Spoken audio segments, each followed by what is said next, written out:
My name is Tom Wright. I think most of you know me. I'm the Director of Canadian Operations for the UFC.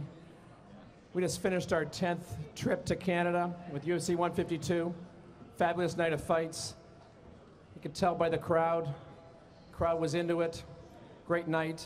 Hope you guys enjoyed yourselves. We've got some fights of the night that Dana will talk about. But you know, one of the things that I just want to make sure I said thank you to everybody, because you know what we do here in Canada is really important to our business. It's really important to the UFC. It's really important to mixed martial arts and what we're trying to do in terms of building this sport. Building a sport that's credible, that deserves and shows the talents and the athleticism of our athletes. And they were on display tonight in spades. So I'm going to turn it over to our president, Dana White, to start things off. Dana? Where are our fighters at? Get our fighters up here.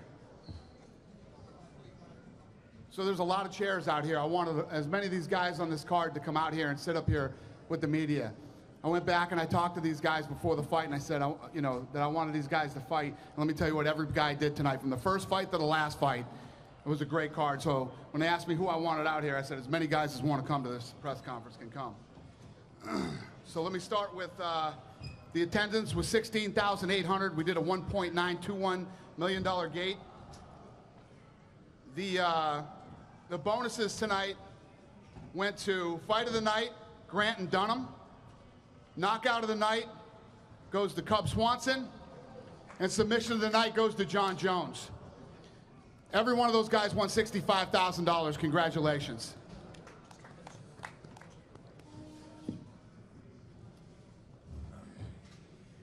Who has the first question? Raise your hand. They'll bring you a microphone. Hello, Dana. Mauro Ranallo with The Score. I just want to get your comments on Michael Bisping's win over Brian Stann, and is that enough to get him a title shot, or does he have to face the winner maybe of Weidman versus Boach? What's next? It was a great fight, and it's funny you asked me that, because me and Joe Silva were talking earlier tonight, and I said, I think a fight with Bisping and Anderson is an interesting fight. Bisping doesn't get enough credit as he deserves, because, you know, people like to boo him and everything else. But you saw tonight when that guy walked into the arena here in Canada, he got a good round of applause. Bisping always brings it, always fights hard, well-rounded, talented. Running around your question like a mother. This 185-pound division is so stacked. It's funny because, you know, at one point everybody was talking about how, oh, who's next, who's next? Well, there's a line of guys that are next. I don't know what's next. I know Bisping looked great tonight, and he always comes to fight. Question for Mr. Bisping, since we're on the subject. Did you, it was a great game plan, and it was reminiscent of Chael's fight with Brian. Did you learn anything about maybe Brian's takedown defense in that last fight? Sorry, Brian. Well, you know, I mean, listen, Brian is a hell of a fighter, but I thought if I had one obvious advantage, it would be in the wrestling department. But I didn't want to go out there and just, you know, turn it into a wrestling match. It's the UFC. We're here to fight. I want to put on an exciting fight, and I wanted to stop the guy. I was unsuccessful doing that, but as far as game plans go, I executed it well. I wanted to hit him. I wanted to take him down. I wanted to knock him out and submit him. I didn't do that. But what I wanted to do was, you know, keep him guessing. You know, 1 minute he'd think I was going to punch him and then shoot in, and when he thinks I'm going to shoot, I was going to hit him in the face, you know, and that was the plan, but I didn't get the finish. Here. My question's for Vitor. And Vitor, are you fought injured yet? Are you fought injured yet? I got injured all over my body, man. Before the fight? Yeah, I had some injury, but not excuse, you know, he fought well. I lost my opportunity, and it is what it is. He won, he fought best, and he deserved. I did my best. Kevin, somebody give the mic to Kev Dana, here. Dana? Pass it down to Kev. Yeah. I had two questions. John Jones, do you have any kind of injury report yet on him? His arm looked bad, and also, would you say this was his best performance? Yeah, there's something wrong with his elbow. I don't know what yet. But there's no doubt that this was his best performance. He looked phenomenal tonight. He got injured in that first round, got that elbow popped. There was a lot of questions about John Jones that people kept asking over and over again, no matter who he fought, no matter how good he fought. Could he take a punch? He got hit with some big punches tonight from a real puncher, and he took them. He was injured. He had the heart to keep going, and he had a great fight tonight. There can be no more naysaying about John Jones. Listen, you love him or you hate him. If you don't like him, whatever. If you like him, good. But you can't deny that the kid is extremely talented and one of the best in the world. Question for Vitor, to your left, Vitor. In the first round, how close do you think that was? I mean, you seem like you were cranking it pretty hard. And how much respect do you have for Jones now afterwards, the fact that he was able to fight through that and not tap? I always had a respect for him. I knew he was a very good champion, and I had my opportunity. I think when I heard pop, I kind of lost the pressure, and he got away. And it is what it is, man. You know, I thought I really had their arm, but he fought through it. You know, he did great. It seems like when you fight him, those elbows are always such a big factor. What was your game plan to try to take away the elbows? And is it a lot? Obviously, it's a lot harder than you think in practice to do that. I was very confident and kind of catch his arms very land and the arm bars. But during the fight, you know, he works his elbow. I was not afraid of the elbows, but he did good. You know, he hurt. I was feeling my ribs before the fight. I really felt. And when he went to the side, he just got my arm very, you know, and it's just like he fought great, you know. I take my hat for him, and he fought through the arm bar. He did great. He did pretty good. And Dana, last question for you. How close do you think John is to cleaning out this division? I mean, obviously, you know, he's tied Tito's record now of consecutive wins in a title fight, and you know, it doesn't seem like, you know, if there's many guys out there that could be competitive with him. Yeah, no, there's a couple. I mean, obviously, he's still got the Dan Henderson fight, and, you know, we'll see what happens, but he's close. He is close. That's what we said about Anderson, too, and now I'm sitting here talking about how deep it is. So. Dana, over to your right here. Hey, buddy. I know who you are. I can hear you. You said about John, love him or hate him. Do you think that this performance tonight will win back some of the people who booed him? And why do you think people do boo him? Because the dispute he had with you of over 151 and a DUI does not seem to be a huge list of crimes. Yeah, I don't know. I really don't know the answer to that question. I mean, every time the kid comes, he comes to fight. You know, at the end of the day, has he made a few mistakes? Of course he has. He's not a bad guy, you know. He's not a bad kid at all. And he and I sat down yesterday. We had a great conversation. That went well. It was actually when Mrs. Jones got a hold of me. That was the problem. Her and I spoke this evening. That was a little more unpleasant than the talk I had with John Jones yesterday. But other than that, everything's awesome. I don't know why they boo him. We'll see what happens. Dana. Yep. Here I am. I know we're talking about Jones, his greatness and his heart and his fighting back, but this is the closest he came to losing a fight. And so do you think that this fight, what Vitor showed tonight, is that he is beatable? For a long time, we saw John Jones, a lot of us thought of John Jones, this guy probably is unbeatable. But tonight, he nearly got beat. I got a question for you, though. Seriously, I got to ask you an on question. And he got caught in the armbar there and got out of that armbar that looked deep, tight, and Vitor even said it was popping. There's no way it wasn't popping. And then popped back out and started fighting like his arm didn't get popped. I mean, in no way, shape, or form did that guy show any weakness whatsoever, that his arm was hurt, that he couldn't throw punches with that anymore, that he couldn't drop elbows with it anymore. He made an injured elbow look like it wasn't. You know, I think the guy looked phenomenal tonight. He took great punches from a real puncher and a guy who wanted to win that fight. I disagree, and I think that John Jones did look unbeatable tonight. David Abraham from the Hammer MMA. This is a couple quick questions for Vitor. Vitor, were you surprised at how strong the fans were supporting you against a champion as dominant as John Jones? And do you feel that you're going to stay at light heavyweight, or are you considering moving back down to middleweight after this fight? I think the fans, you know, they show a lot of love, and I'm stepping up to this fight and my history in UFC. And when I saw the whole case scenario, you know, I just present myself for this opportunity. I saw a great opportunity. I was very confident that I can beat John Jones, and today he fought better. I made a few mistakes, and I had a short camp. But, you know, I was mentally prepared and ready. But, you know, like Dana said, he fought great. He went through it, you know, he deserved it. He fought better. But I think, Like he's beatable. It's just finding a way. And today I let it slip, and he did a great job. Man. But I'm very appreciative for the fans, the fact that I stood up, and whatever the organization need me, I'm always gonna be there. And that's the type of fighter, old school. You know, I can fight both weights. You know, it was good because I didn't have to cut a lot of weight, but it was cool. Whatever they decide, I move forward. I'm very happy.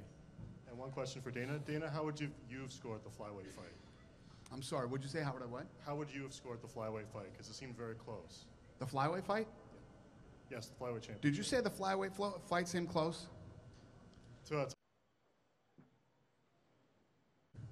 I thought that I had it 4-1. 4-1? I had it 4-1. Excellent. All right, thank you. Thank you.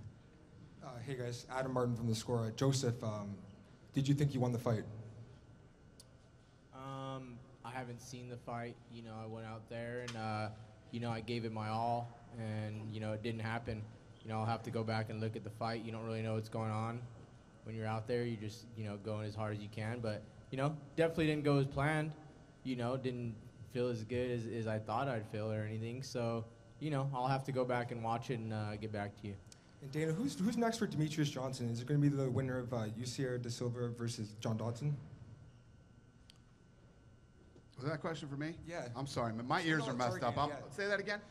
Who's next for Demetrius? Is it going to be the winner of Da Silva versus Dodson? Who's here that can help me with that? They told me the answer to that, and now I don't know. Yeah, that's the answer. Kevin Iole knows. Okay, thanks. And just one more for Cub Swanson. What happened to Charles there? We didn't know. Did he break his orbital bone or something, or?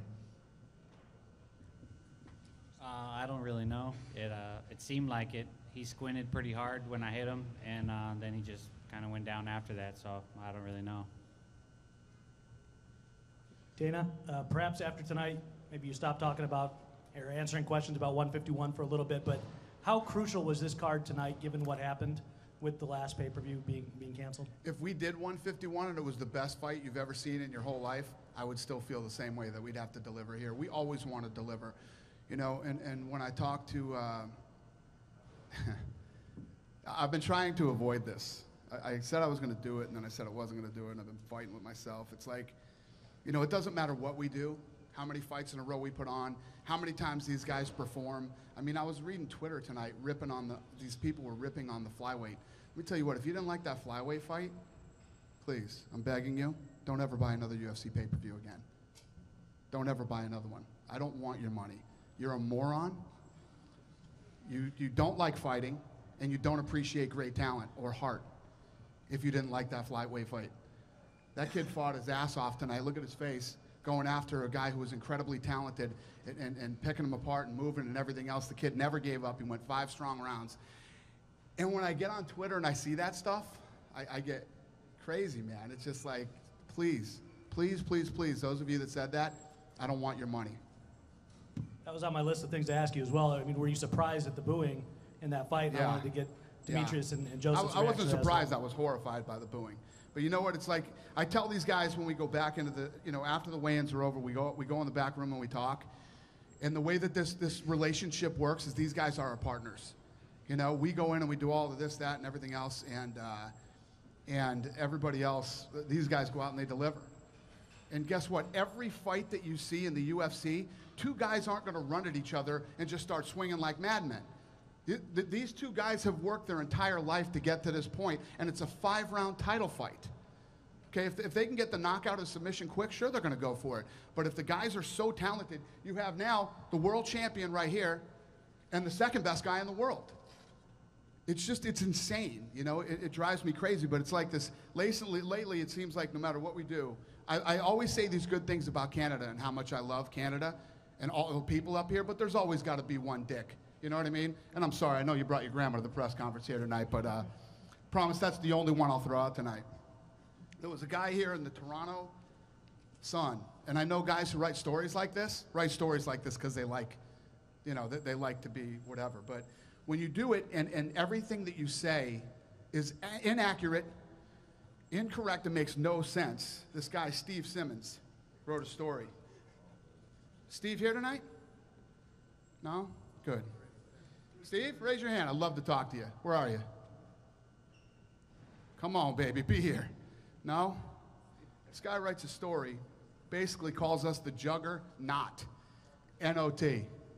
The juggernaut, N-O-T, okay? And cites all these things like the attraction, our biggest attraction, our number one attraction, Brock Lesnar walked away. He was never the number one attraction. George St. Pierre has been forever. I've said that a million times. If you did your fact checking and your homework, you would know that. Number two, the pay-per-view numbers that the company used to brag about have gone stagnant. When the hell have we ever bragged about our pay-per-view numbers?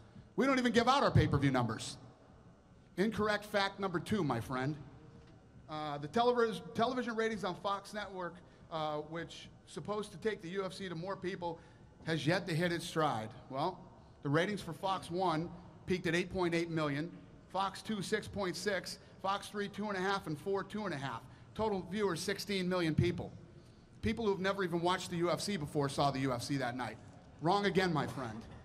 And sadly, the card that follows in Toronto at 153 has been ravaged with injuries, so this won't happen. And he's talking about how basically shitty this one was. We did a gate of $2 million. All right, and just to hit you with some more facts, my friend, who read a couple blogs and went to a couple forums and then wrote a story. We've held 10 Canadian events, including tonight's, from April 2008, Montreal, Vancouver, Toronto, and Calgary. In Montreal, Toronto, and Calgary, we broke the all-time record, beating the Rolling Stones and other great acts like that. Total attendance for 10 events was over 200,000 people. Total gate revenue for 10 events was over $45 million, and the economic impact for the country and all these cities is over $100 million. Wrong again, my friend. And I could go on forever and ever, but the top 5 pay-per-view draws in this company are George St. Pierre, Anderson Silva, Chael Sonnen makes the list now, John Jones, and Rashad Evans. So there are your facts, my friend. It just, you know, and I sound like, I know everybody's going to say, oh, he's getting defensive. No, I'm not defensive. It just pisses me off when people write inaccurate stories just to be a dick. Who's got the next question? I'm not going to follow up on that one. I can't believe I got all that out of one question. But Demetrius, can you talk about the booing that happened during your fight? Were you surprised about that? And then, Joseph, if I could get your take on that as well. You know, with the booing, you know, you can never expect anything. I mean, I seen, you know, 2 great warriors before go out there and fight, and the crowd was just booing, you know. You can never please everybody in the world. And when you're going against, you know, like Dana White said, you know, you got the number 1 guy in the world going against number 2 in the world. I mean, there's no room for error. And, you know, tonight, you know, I made history and went there and executed my game plan. And, you know, like he said, you can't please everybody. There's always going to be a hater out there. I honestly didn't even hear the boos. I didn't know they were going on. So, I mean, if they were, you know, I do think it's ridiculous when any fighter gets booed. You know, we're in there fighting our hearts out. So, you know, anyone to boo that, you know, I feel is just wrong. But, you know, I didn't hear them. You know, we went and put on a great fight. Demetrius is amazing, strategic, you know, best fighter in the world. And, you know, I was in there giving it my all. So, you know, I think anyone getting booed is wrong. So. James Bryden, Sportsnet.ca. My first question is for TJ Grant. Congratulations on the win tonight. Thank you. I was just wondering, when it went to the decision, were you feeling pretty good about it, that you were going to get it? I felt, you know, again, it comes down to how the judges scored. You know, I felt his best shots, and they didn't really, you know, do anything to me. But, you know, he landed a lot of clean shots, and it was a back and forth fight. You know, like, and he had a couple of takedowns. So, you know, again, I was like thinking it could have went either way. I felt like I kept the pressure on, and I landed the better shots, and I really worked his body. And I think the judges saw that. You know, I thought it would be more a split decision, but hey, you know, I'm happy to get the win. And now that's 3 straight wins since dropping to lightweight. Where do you think this puts you in the division? I think it puts me right in the mix. Evan Dunham's a tough guy. He brought it tonight, and you know, it's a big name for me, and you know, it put my name out there, and you know, I'm just ready to fight. You know, he's one of the guys I consider one of the best, and I'm happy for the win, and I'm ready to move on. You know, next fight. And Dana, if we can just follow up with you on that one, like, what did you think of his performance? Obviously, you must have liked the fight of the night, and where do you think he goes as he? Awesome fight. It was an awesome fight, obviously worthy of the fight of the night, $65,000 each, and he fought a very, very good fighter, and he looked awesome tonight, man. So, yeah, we'll see. Joe Silva will sit down in the lab and figure out what happens to him next, but awesome performance tonight. And again, one of the guys that I'm talking about as we sat together and we talked after the weigh-ins, you know, he's one of the guys, one of the many that stepped up tonight and just, you know, did it. Deserves every dime of that money. Thanks. I have a question for Matt Hamill. Matt, after a long layoff with the knee, and where does your career stand right now? Are you going to get back into it full throttle, or what are your plans for the future?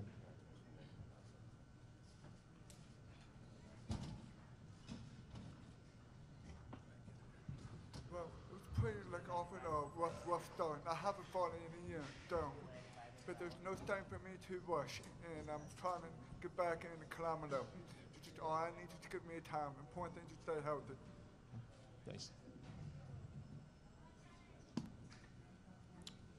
Question is for John. Right in the front here, John, as you get settled. Obviously, your arm's in a sling. Is there a prognosis on the injury?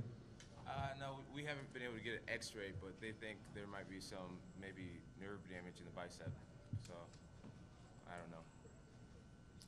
Danny, you actually haven't given your full thought. Another fighter injured. That's crazy. Haven't given my what? You haven't given your actual full thoughts on Vitor's performance tonight because, as you know, the people that were blasting the fight were proven wrong by Vitor, who went the distance with one of the greatest in the sport today. In no way, shape, or form did I think Vitor was going to, you know, I said, you know, Vitor tends to freeze and stare sometimes and not let his hands go or whatever. Vitor showed up to fight tonight. Vitor gave it everything he had. He went for the arm bar. And like I said, he answered a lot of questions. I mean, if you're still asking questions about John Jones' chin, can he take a punch? Can he do this against a striker? He went in there tonight with a guy who can punch, was mentally prepared, and was motivated to win this fight and hit John Jones in the face and try to knock him out. Not many people are talking about Cub Swanson right now. This is a guy that's had this sort of, I don't want to use the word resurgence. No, you're right. It's right, unbelievable man. what this guy's doing right now. What are your thoughts? Joe Silva going to the lab? I couldn't agree with you more, man. He looked phenomenal tonight. His last fight, he looked amazing. He looked awesome tonight, man. He had one of the craziest knockouts I've ever seen. And no, I'm happy for him, man. He's on his way. Gareth Bush, CHRW over here, Dina. This one's for John. John, first of all, how would you rate your performance coming off of tonight's fight? And what do you think it's going to take to get the fans behind you like they were before the whole controversy surrounding UFC 151? I would rate the performance. I think it was a good performance, but there's definitely a lot of room to improve. You know, Vitor had me second guessing myself. I just got to get more comfortable in the octagon. You know, I worked so hard on my stand-up and so hard on my wrestling and things. I definitely need to embrace jiu-jitsu more and be a person who practices what I preach. And I definitely preach being a mixed martial artist and, you know, being passionate about all martial arts. But I can admit that, you know, jiu-jitsu isn't something that I do every day. So I thought my top game looked really poor. I think the ground and pound was pretty good. That's something that Greg Jackson really prides himself on, is having good ground and pound. Striking was fair. And as far as getting the fans behind me again, I think I have a lot of fans behind me. Obviously, there's going to be people who support you, and there's going to be people who want to see you fall, and that just goes with being in the position that I am in. But the biggest thing is just to focus on the people who is pulling for you, rooting for you, and want to see you make it, and just focus on them. All right, over here, Demetrius and John. I guess Demetrius first. Has it set in yet? You know that title belt is yours. Yeah, it has. You know, it's been a long 10 weeks, grueling camp, training for Joseph Benavidez, and you know, yeah, I'm just, you know, my body's in a little shock right now, so I'm just trying to get my body back to normal, and I'm sure once all my aches and bruises heal up and I go home and relax a little bit and get back in the gym, start training again, I think it will sit in. So I'm very happy and very ecstatic, and I was happy to do it with Joseph Benavidez, one of the best fighters in the world. Okay, and John, you've had a lot of fights where you've just rolled over the guy. This one, you know, you obviously had to work and pay for it. Do you take any extra pride in this one that you did overcome something, you know, something like whatever happened? Yeah, definitely. You I just remember going into the second round, thanking God that I had gotten out of that armbar, and also thanking God for the adversity. It was like I worked so hard in my cardio this time, so I think when you're out of shape, it creates like frustration and confusion in there. But when you can breathe clearly, you think really clearly. And I honestly thank God when I sat down for having a hurt arm, just to prove to myself and prove to my coaches that all the speeches and all the stories that they tell me about warriors, just to be able to prove that I can be a warrior as well. So I was grateful to be able to come back from something. For John in the back over here, Vitor said that when he felt your arm pop, he eased up a little bit on the arm bar, maybe instinctually. Did you notice that, and did you capitalize on that? If Vitor eased up, that's just a testament to what type of person he is. He's just a phenomenal person, and I really, really respect fighting him. He's just an awesome, awesome person. So that's just a testament to what type of guy he is. He's a warrior, but if he did ease up, something inside of him telling him to do that, that's just a testament to him. So hats off to Vitor for just being that classy of an individual. In there, I felt as if there was a point where I don't think physically he could have extended it even more. I mean, it was popping, and I felt, after 25 years, I've never felt that feeling before. And, I just came to terms with what was going to happen. I was just thinking, man, I can't believe I'm getting ready to lose this way, I don't think it could really extend too much farther than what it did, and it was pretty numb after that happened. And I think I remember the first time I actually punched with it, I just felt like it had no power on it, and I was just like, that felt funny, but yeah, so man, just hats off to Vitor, man. I'm just so honored to fight him. He's just such an amazing guy. Good try, Ariel. With what? Good try. With what? Oh, nothing. Go ahead and ask the next question. Valid question. John, your walkout song was an interesting one. It was "Could You Be Loved" by Bob Marley. What kind of message were you trying to send there? You know what? I fight out of love, but I try to fight for the people who respect me and love me. And I knew I was gonna get booed, but I honestly felt as if the crowd turned around. If you were clapping, you can't be mad. You can't boo when Bob Marley's singing. You just can't do that. So it worked out for me for sure. And just two quick ones for Dana. You mentioned Dan Henderson's name, but you did talk about Dan Henderson maybe fighting Lyoto Machida next. So what do you think you'll do with John Jones next? I don't know. That's what I said. There's the gentleman asked me earlier what's next for him and who's next and how many more, and we'll see what happens. We'll see what's wrong with his elbow. We'll see what's next for those guys, and I won't know till later. And for the record, the Mrs. Jones that you spoke of was John's Mama mother. Jones. Mama. And can you just go into a little more details to You what she can said just to you? imagine what Mama Jones had to say to me. Can you go into detail? The there? John Jones conversation was much better. Thanks. Dana, this is the third time in 17 months that you have hosted a fight here in Toronto. I just wanted to get your thoughts on the continual support and outpouring that you get from the fans, especially in such a short time span to have so many fights here in Toronto. Yeah, we've come here a lot since our first time, and we've come not only here to Toronto but to Canada, like I pointed out a little earlier. And we love it here, man. We'll be back. We'll be back. We love this place. I do fights here every weekend if we could. Ryan Young, MMA360.ca. This question's from Michael. Congratulations on the victory tonight. It appeared like you got hit by a really big shot near the end of the first round there. Were you stunned at all, and did that make you kind of want to come out and wrestle in the second round? Well, it's fighting. You're going to go out there, you're going to get hit. And you're right, it did towards the end of the first round. It hit me with a solid shot, but I was able to recover. He's a tough guy, hits hard, he's knocked out a lot of people. I was happy, he hit me with a good shot, but I took it, I recovered, and I turned it round. I thought the first round was very close.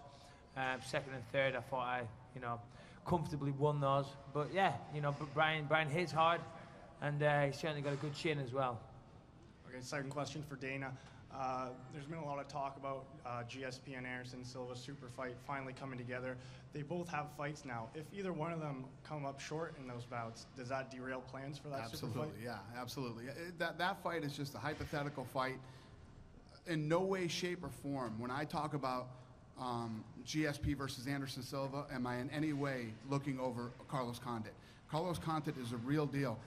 If you don't think he won, I think you're crazy if you don't think he won that fight against Diaz. He 100% won that fight. He's a tough guy. He's motivated. George St. Pierre has had over a year layoff. I believe in ring rust. This is a very tough fight for George St. Pierre. So for any of us to even be thinking or talking about an Anderson Silva fight is 100% hypothetical and what if. Dana, what do you have planned next for Brian Stan? I don't know. You know, I like Brian Stan very much. He's a great guy. He's an awesome competitor. And, you know, he's another one of these guys that no matter what he wants to do, he's going to be great at it. Fox loves him on camera. We love him fighting. You know, military people love him. Fans love him. He's that guy. Even Michael Bisping doesn't, I can't help but not like Brian Stan. Come on, man. If Bisping likes him, that says it all. Because I'm just a dick. Brian, just to in the front row here, just to follow up on the question, you can give us your thoughts on Bisping now that you've actually competed against him, and where do you go from here? You know, he's a great fighter. He's exactly what I expected. I knew what I was getting into. You know, he's top 1 or 2 guys right now in the middleweight division, or top 1 or 2, 3, whoever you want to throw in there. But I rank him number 2 behind Anderson right now. And I think, you know, more so than the takedowns, I think it was his boxing. I think his boxing's what set up the takedowns, and that's what allowed him to get in deep in the second round. And it's allowed him, you know, I believe what allowed him to get the double underhooks that set up the takedown the third round, which is what I believe the judges gave it to him. You know, I felt I won the first. Thought the third was close. I knew when I got up after he got me down that I had to pour it on and try and steal the round. You know, of course, I'm the most biased judge there is. But no, he's a great fighter, and I really hope he gets his title shot. You know, for me, I don't know what's next. It's tough, you know, but the thing that helps me is I know I'm still getting better. I don't have as much experience as some of the other guys. I'm not the youngest, but my body doesn't feel old. I'm getting better every time. I know I can compete with any middleweight on the planet. And I think every other middleweight knows that now as well. And if you're going to fight me, you're in for a fight. I'm coming to fight. And there's been a couple of guys in my weight division who have gotten to the top, and they've just come up short. Mike's done it before, and he was able to win tonight. So that gives me the motivation to know that I can get back to that #1 contender fight and hopefully pull it out. And a question for Cub. I missed your post-fight interview, so hopefully you didn't.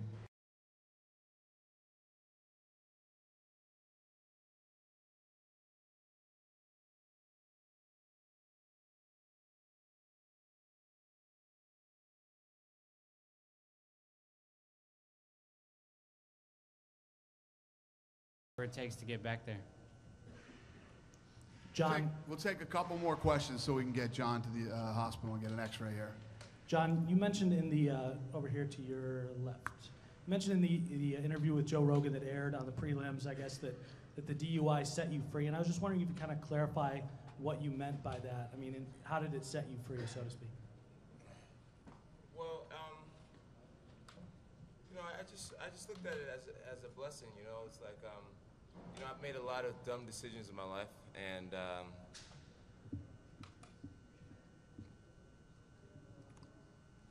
you know, I really don't know how to answer that question. It was just a blessing in disguise, man. It's made me grow so much as a man. It made me grow as a father and as a husband.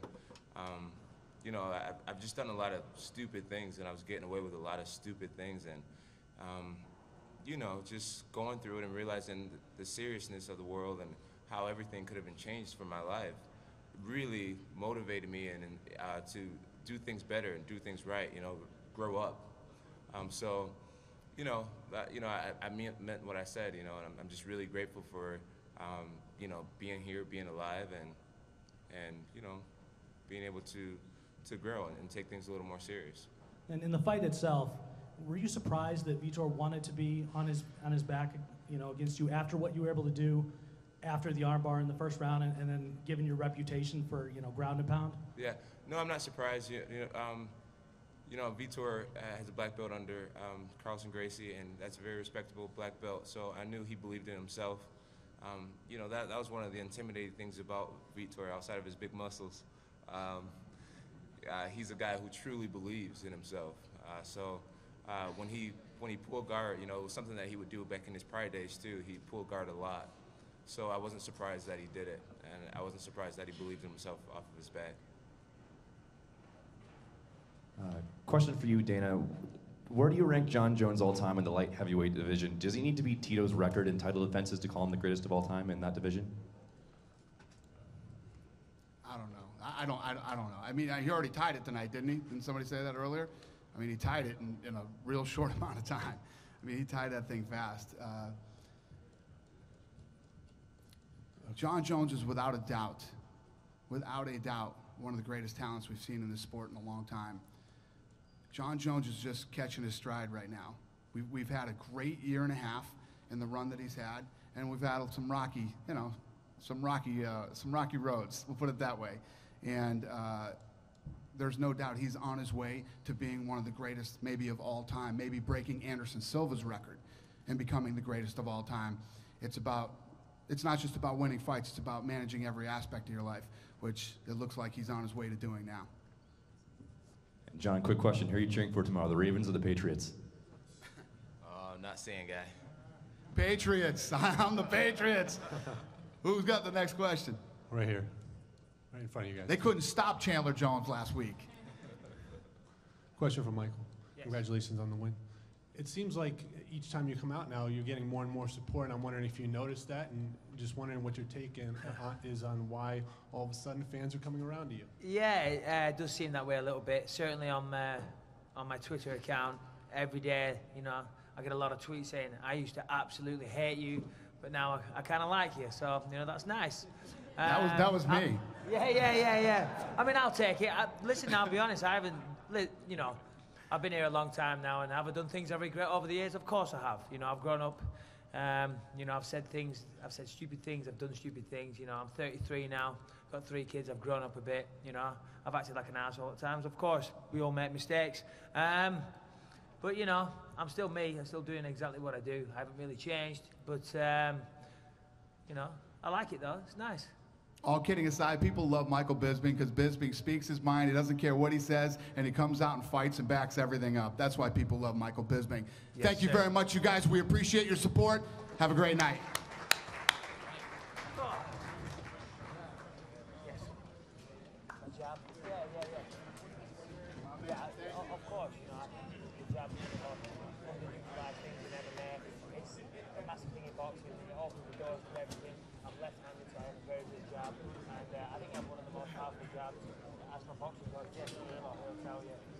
Jab is